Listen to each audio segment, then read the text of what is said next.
16ാമത്തെ വയസ്സ് മുതൽ പണി തുടങ്ങിയത്. ഇന്നിപ്പം 48 വയസ്സായി. അന്ന് 15 പൈസ കിട്ടും ഒരു മരം ബാക്കി വരാറ്. ഇന്നിപ്പോൾ 2-2.5 ദിവസം 3 ദിവസം വരെ എത്തി.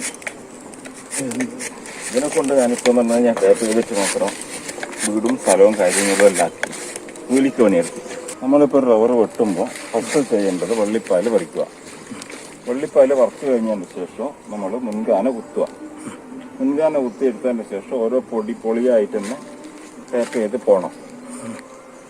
ടാപ്പ് ചെയ്ത് പോകുമ്പോൾ എന്ന് പറഞ്ഞു കഴിഞ്ഞാൽ ഓരോ പൊളിയായിട്ട് എടുക്കുമ്പോൾ പാല് കൂടുതൽ വരും. അങ്ങനെയാണെങ്കിൽ നമുക്ക് എന്ന് പറഞ്ഞു കഴിഞ്ഞാൽ ഇതിൻ്റെ അകത്തുനിന്ന് കൂടുതൽ ഉൽപ്പാദനം കിട്ടും. അല്ലാണ്ട് ഞാൻ ഒന്നും കൂടി കാണിച്ചു തരാം. ഇങ്ങനെ വെട്ടുന്ന ആളുണ്ട്, കത്തി എടുക്കാണ്ട് വെട്ടുന്ന. അങ്ങനെ വെട്ടിക്കഴിഞ്ഞാൽ അത് ടാപ്പിങ്ങിൻ്റെ പട്ടാൻ്റെ പാൽക്കുഴൽ അടയും, അന്നേരം പാല് കുറയും. ഇതാണ് ഇപ്പം നമ്മൾ ചെയ്യുന്ന ഇത്. ഈ വള്ളിപ്പാൽ ആദ്യം പറിക്കുന്നത്. വള്ളിപ്പാൽ പറിച്ചതിൻ്റെ ശേഷം ഈ മരത്തിൻ്റെ മുൻകാന എന്ന് പറയുന്ന സാധനം ഇത്. ഈ മുൻകാന നമ്മൾ ഇതുപോലെ പൊടിയായിട്ട് എടുത്ത് വിടുക ഇങ്ങനെ. അങ്ങനെയാണെങ്കിൽ മുകളിലോട്ടേക്ക് പോകുമ്പോൾ ഇതുപോലെ തന്നെ പീസായിട്ട് തന്നെ തെറിച്ച് പോകണം. അങ്ങനെയാകുമ്പോൾ ഈ പാൽക്കുഴൽ അടയില്ല. പാൽക്കുഴൽ അടയാണ്ടെടുക്കുമ്പോൾ നമുക്ക് കൂടുതൽ പാലിങ്ങോട്ട് വരും. നേരെ പറഞ്ഞ് തള്ളിയിട്ട് എടുക്കുന്നതാണെങ്കിൽ പാൽക്കുഴൽ അടയും. തൈമരം പുതിയ ടാപ്പിങ് തുടങ്ങുന്ന മരത്തിന് നമ്മൾ 18 ഇഞ്ച് വണ്ണം ഉണ്ടെങ്കിൽ ടാപ്പ് ചെയ്യുക. ഇതിപ്പോൾ മാക്സിമം വന്ന ഒരു 18 ഇഞ്ച് വണ്ണേ ഉള്ളൂ. പുതിയ മരം തുടങ്ങുമ്പോൾ പോലും ഇത്രയെങ്കിലും വണ്ണം വേണം.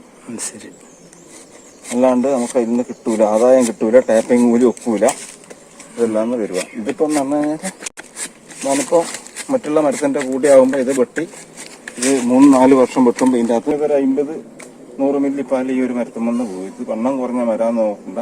ഇത് ഞാൻ 3 വർഷമായി വെട്ടുന്നുണ്ട്. 3ാമത്തെ വർഷം മുതൽ മരത്തിൻ്റെ മുകളിൽ ഉൽപ്പാദനം കൂടും. ഞാൻ അധികം ഇടുന്നതെന്ന് പറഞ്ഞാൽ യൂറിയയും പൊട്ടാഷും സൂപ്പർ ഫോസ്ഫേറ്റ് എന്ന് പറയുന്ന വളം മിക്സാക്കുക ചെയ്യാം. എന്നാലേ നമുക്ക് ഇതിൻ്റെ അകത്തുനിന്ന് നല്ല ലാഭം കിട്ടും. സൂപ്പർ ഫോസ്ഫേറ്റ് 50 കിലോ എടുക്കുകയാണെങ്കിൽ 28 കിലോ യൂറിയും 22 കിലോ പൊട്ടാഷും കൂടി നമ്മൾ നല്ലതുപോലെ ആ വളത്തിൻ്റെ കൂടെ മിക്സാക്കി ഇട്ടിട്ട് അതിൽ നിന്നൊരു 600 ഗ്രാം വളമാണ് ഒരു മരത്തിന് ഇടുക. സൂപ്പർ ഫോസ്ഫേറ്റും പൊട്ടാഷും യൂറിയും കൂടി മിക്സാക്കുമ്പോൾ നമ്മൾ ഈ പൊട്ടാഷിൻ്റെ അകത്ത് 1 കിലോ പൊട്ടാഷിൻ്റെ അകത്ത് നമുക്ക് 750 ഗ്രാം പൊട്ടാഷ് തന്നെ കിട്ടും. അതേപോലെ 1 കിലോ യൂറിയൻ്റെ അകത്ത് നമുക്ക് 830 ഗ്രാമോളം യൂറിയ കിട്ടും. യൂറിയ നൈട്രജൻ എന്ന് പറയുന്ന സാധനം. പിന്നെ ടാപ്പിങ് തീരുമ്പോൾ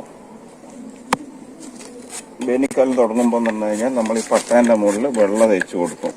നമ്മൾ വെട്ടി തീർന്ന പട്ട ഉണ്ടാവുമല്ലോ, അതിന് തന്നെ കടുപ്പം കുറയും. നേരിയ പട്ടയായതുകൊണ്ട് അത് വെയിലിൻ്റെ ചൂടിന് പൊള്ളിപ്പോവും, ഉണങ്ങിപ്പോവും. അതുകൊണ്ടാണ് വെള്ളം തേച്ചിട്ട് ഇനി തണുപ്പ്. വെള്ളം എപ്പോന്ന് പറഞ്ഞു കഴിഞ്ഞാൽ ചൂടിനെ വലിച്ചെടുത്തിട്ട് പുറത്തേക്ക് തള്ളുകയില്ല, ഉള്ളിലേക്ക് ആഗിരണം ചെയ്യൂല. അതുകൊണ്ടാണ് ഈ വെള്ളം തേച്ച് കൊടുക്കുന്ന മരത്തിന്. നമ്മൾ 2 ദിവസം കൂടുമ്പം വെട്ടുവാണെങ്കിൽ അതിന് നന്നായി രോഗം കുറയും. മരയിപ്പ് എന്ന് പറയുന്ന രോഗമുണ്ട്. മരയിപ്പ് വന്നാൽ ഇതുപോലെ പാല് ചാടൂല. സാധാരണ മറ്റുള്ള മരം വെട്ടിയതുപോലെ മാത്രം ഒരു വെള്ളത്തോല് വെളുത്തിട്ട് കാണാം, അത്രമാത്രം. അല്ലാണ്ട് പാല് വരില്ല. ഇത് ഡെയിലി വെട്ടും. ഡെയിലി വെട്ടും മാത്രമല്ല, റെയിൻ ഗാർഡ് ഇട്ടിട്ട് എടുക്കും. റെയിൻ ഗാർഡ് എന്ന് പറഞ്ഞാൽ പ്ലാസ്റ്റിക് ഇട്ടിട്ട് വെട്ടിയെടുക്കുന്ന, അതാണ് റെയിൻ ഗാർഡ് എന്ന് ഉദ്ദേശിക്കുന്നത്. അതിട്ട് കഴിഞ്ഞാൽ മരം മരിച്ചു പോകും. ഒരു 100 മരത്തിന് ഇട്ടാൽ ആ ടാപ്പിങ് കഴിയുമ്പോഴത്തേക്ക് ഒരു 10 ഉണ്ടെങ്കിലും മരിച്ചിട്ട് പോകും. മഴക്കാലം നമുക്കെന്ന് പറഞ്ഞു കഴിഞ്ഞാൽ പാല് വെറും വെള്ളം പോലെയുള്ള പാലേ കിട്ടും. പിന്നെ ഒന്നാമത് പ്ലാസ്റ്റിക്കിനുള്ള പൈസയും അതിനുള്ള ബാക്കിയുള്ള മെറ്റീരിയലും എല്ലാം കൂടി വാങ്ങി വരുമ്പോൾ കൂലി എന്ന് പറഞ്ഞു കഴിഞ്ഞാൽ ഒരു മരത്തിന് റെയിൻ ഗാർഡ് ഇട്ട് പ്ലാസ്റ്റിക് ഇട്ട് ഒട്ടിക്കുന്നതിന് 15 രൂപ കൂലിയുണ്ട്. ആ കൂലിയും ബാക്കിയുള്ള പണിസാധനം വാങ്ങുന്ന കൂലിയും കൂടി ആകുമ്പോൾ നമ്മൾ മുടക്കിയ പൈസ ഈ വിലക്ക് കിട്ടൂല. അതുകൊണ്ടാണ് ഇപ്പം നമ്മൾ റെയിൻ ഗാർഡ് ഇടാത്തതും.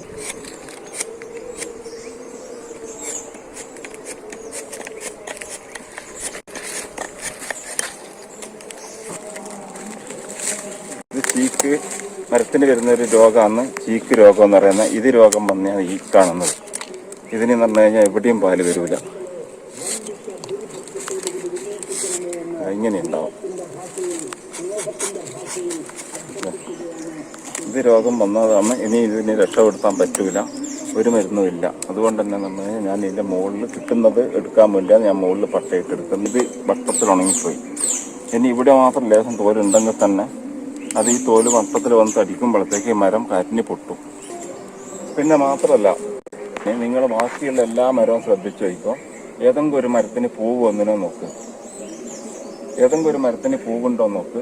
ഈ മരത്തിന് പൂർണ്ണമായിട്ടും കേട് വന്നു, ഇതിന് അസുഖം വന്നു, ഇത് മരിച്ചു പോകും. ഇതിന്റെ സമയം ആയി എന്നുള്ള തെളിവാണ് ഈ മരത്തിന്റെ മുകളിൽ കണ്ട മൊത്തം പൂവുണ്ട് വന്നിട്ട്. ആ മരത്തിന്റെ മുകളിൽ മൊത്തം പൂവ് വരാനുള്ള കാരണം ഈ മരം നശിക്കുന്നുണ്ട്. ഈ മരത്തിന്റെ വിത്ത് ഉൽപാദനം ഇത് നടത്തണം. അത് പ്രകൃതി നിയമമാണ്, അത് അങ്ങനെയും ഉണ്ടാവും. ഈ മരം ഏതായാലും 1 വർഷം കൊണ്ട് നശിച്ചു പോകും. അപ്പൊ ഇതിന്റെ വിത്ത് ഉൽപാദനം ഇത് പൂർത്തിയാക്കണം.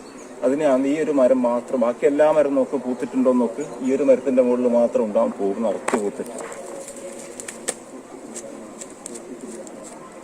ഇതിപ്പോ ഞാൻ 3 വർഷം കൊണ്ട് വെട്ടിയിട്ട് താണ പട്ടയായത്. 3 വർഷം. അല്ലാത്ത വേറൊരാളെ വെട്ടുന്നുണ്ടെങ്കിൽ ഇത് ഇവിടുന്ന് പറഞ്ഞു കഴിഞ്ഞാൽ 1 വർഷം കൊണ്ട് ഇത്ര താണിട്ടുണ്ടാവും. അപ്പൊ 3ാമത്തെ വർഷത്തെ ഇത്ര താണു. എനിക്ക് ഈ 3 വർഷമാകുമ്പോൾ ഈ പാൽ ഉൽപാദനം കൂടുന്ന സമയമാകുമ്പോൾ കണ്ട മരത്തിന്റെ തൊലി അതുപോലെ തന്നെ ബാക്കിയാണ്. എനിക്ക് ഇനിയാണ് ഇതിൻ്റെ അകത്ത് ഉൽപാദനം കിട്ടുക. ഈ കിട്ടുന്ന സമയത്ത് എൻ്റെ മരത്തിന്റെ തോല് പിന്നെ നശിച്ചു പോയിട്ടില്ല. ഇനി എനിക്ക് ഇവിടെ നിന്ന് മുതൽ അങ്ങോട്ട് വെട്ടാൻ തുടങ്ങാം, ഉൽപാദനം കൂടും.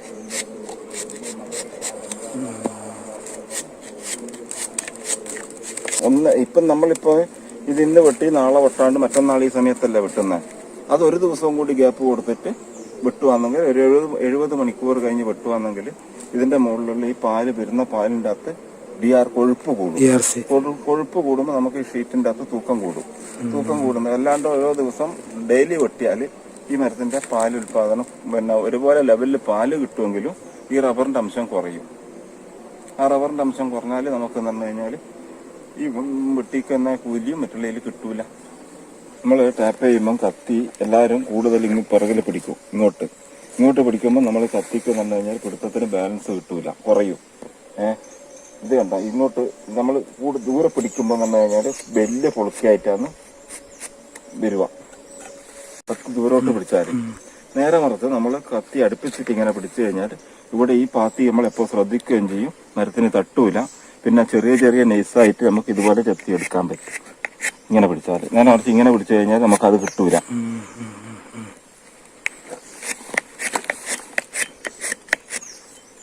കത്തി എപ്പോൾ നല്ല മൂർച്ചയുള്ള കത്തി ബ്ലേഡ് പോലെയാണെങ്കിൽ ആ കത്തിക്ക് എന്ന് പറഞ്ഞു കഴിഞ്ഞാൽ പാല് കൂടും. ഒരു ചെരിവ് വേണ്ട മരത്തിന്. നമ്മൾ പാത്തി ഈ വെട്ടുന്ന പട്ടൊക്കെ എപ്പോൾ ഒരു ചെരിവ് കാണും. ആ ചെരിവ് നമ്മൾ ഉണ്ടാക്കേണ്ട ആവശ്യമില്ല. ഈ കത്തി കാച്ചി തരുമ്പം തന്നെ കൊല്ലൻ്റെ അടുക്കൽ നിന്ന് കാച്ചുമ്പം തന്നെ ഈ കത്തിക്ക് പാകത്തിനുള്ള ഒരു ഒടിവ് വെക്കും. ഈ ഒരു ഒടിവ് ഇവിടെ ഉണ്ട്. ഈ ഒടിവിന് കണക്കിന് നമ്മൾ ഇവിടെ ഇങ്ങനെ വെച്ചാൽ ആ പട്ട ശരിയായ രീതിയിലുള്ള ചാനല് വരും. ഇത് പാലായി വരുന്നേ ഉള്ളൂ. ഭയങ്കര കൊഴുപ്പായി.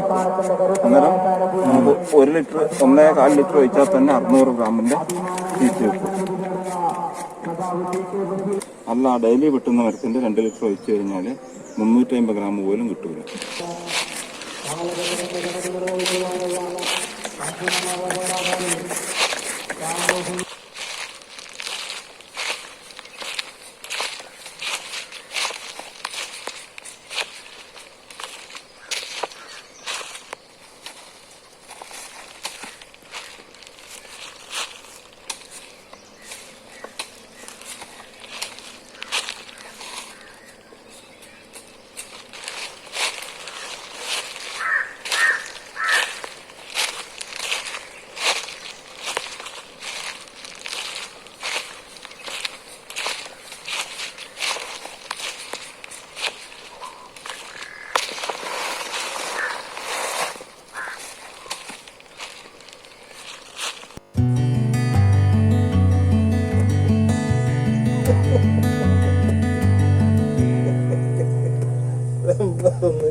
നമ്മളെ